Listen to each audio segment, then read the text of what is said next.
Baby dog We like you. trumps We really me like every baby single dog. day. Senator Warnock.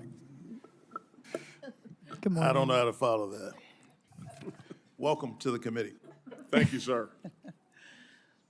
Thank you, Chairman Bozeman. I want to take a moment to congratulate you and Ranking Member Klobuchar on your appointments to lead this committee. I look forward to working with both of you. I've met with each of you, and I've enjoyed our relationship and the work that we've tried to do and the work we've done. Ms. Rollins, good morning.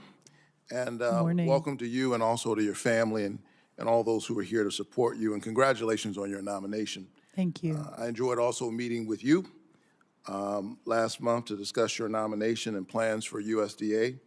And this morning, I'd just like to follow up on some of the issues, many of which we've already discussed.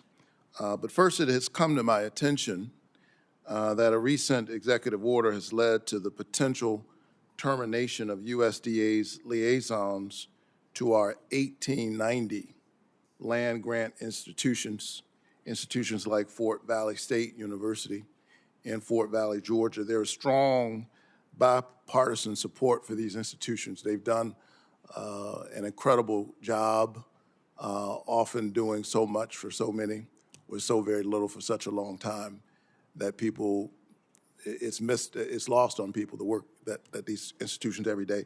I'm deeply concerned about this and the actions to shut out their voices at USDA. Ms. Rollins, if you are confirmed, will you commit to supporting our 1890 institutions? Sir, I believe Prairie View A&M is one of those 1890 institutions, which I'm very familiar with and partnered as a student at Texas A&M and in the last administration worked with. I am not familiar with exactly what you're speaking of, but my commitment to you is to find out and to continue a really important discussion and to learn more about the issue. Well, the executive order could lead to the potential termination of USDA's liaisons to these 1890 institutions, which help them to navigate their relationship with the USDA. Can I have your commitment to protect those who serve these institutions at the USDA? Again, sir, I would want to know more and understand more before I can make that commitment, but clearly those institutions are important. They are bipartisan supported, and you have my commitment to have a very robust dialogue at any moment, any time of day or night to ensure that we have all the data as we're making any decisions. I appreciate that. I've had good relationships and good work, bipartisan work, supporting these institutions, and I hope you'll keep your eye on that issue. I will. Last year, I worked hard with my colleagues in a bipartisan manner to provide $21 billion to help farmers recover from natural disasters like Hurricane Helene. Farmers, as you know, do incredible work. It's a tough business.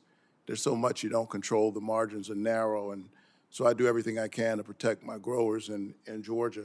I cannot overstate how critical it is for USDA to distribute this assistance, this disaster assistance to Georgia farmers as quickly as possible, but also as equitably as possible. If confirmed, briefly, because I want to get through these questions, how will you work to ensure disaster assistance is distributed both swiftly and equitably? Yes, sir, thank you, and I'll try to answer quickly so we can go on. The day I got the call from President Trump, it was Saturday, November 23rd. We were in our motorhome traveling across the country to an Aggie football game. Within a few hours of accepting the nomination, I began to immediately pivot to how do we distribute this disaster and so important economic aid, working with a few of the senators on this committee. Clearly, I am not confirmed yet, so this is going to await my arrival. But in the meantime, sir, we've already announced the undersecretary who worked on this in the last Trump administration, who is already building the team who distributed these funds, so they know what they're doing. We're not reinventing the wheel. Well, will you work with our state agriculture commissioner to ensure Georgia producers, including our foresters, have the support they need from USDA to get that assistance without having to jump through a bunch of bureaucratic hoops? Of course. And will you also commit to equitably getting that assistance to all eligible farmers, including those who've been historically left out of USDA assistance, often due to discrimination? Sir, we will follow the law and ensure that that is the case. Is that a yes or a no? Yes. So let me move on to the next subject. Thanks so much. Fighting hunger has long been a part of my life's work.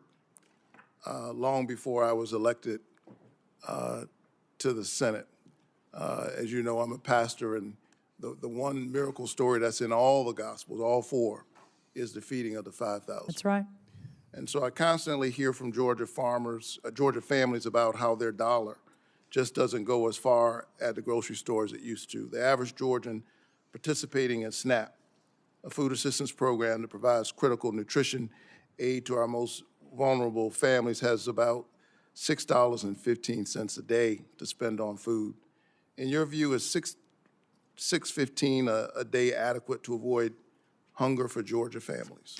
Sir, this is a supplemental program. I am just getting my arms around it. There is few that will be in my role, if confirmed, that have a passion for this more than I do. Serving those who are most in need, as you and I discussed in your office, is a driving force of my entire life. It almost sent me to seminary, but I ended up in public policy instead. So you have my wholehearted commitment to look and ensure that the people who need this the most are receiving it in the best way possible, but at the same time ensuring that all of the tax dollars that are spent on it are also spent in the best way possible. One of the things, as these families struggle, one of the things that I'm concerned about are proposals to slash this critical assistance and create additional work verification red tape for families participating in these programs. Do you think creating more bureaucratic red tape for families will help them purchase nutritious food?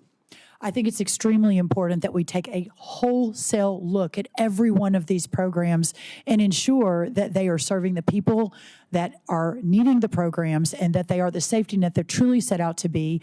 Obviously, I do not like the words bureaucracy or red tape, but ensuring that we have set up the appropriate lifelines and the appropriate structure so that we can get these resources to the families that need them the most. As we talk about work requirements, and I support work, I was raised by a father and a mother with commitment, who had a serious work ethic. But we want to help these families have a basic safety net. Most poor people are children.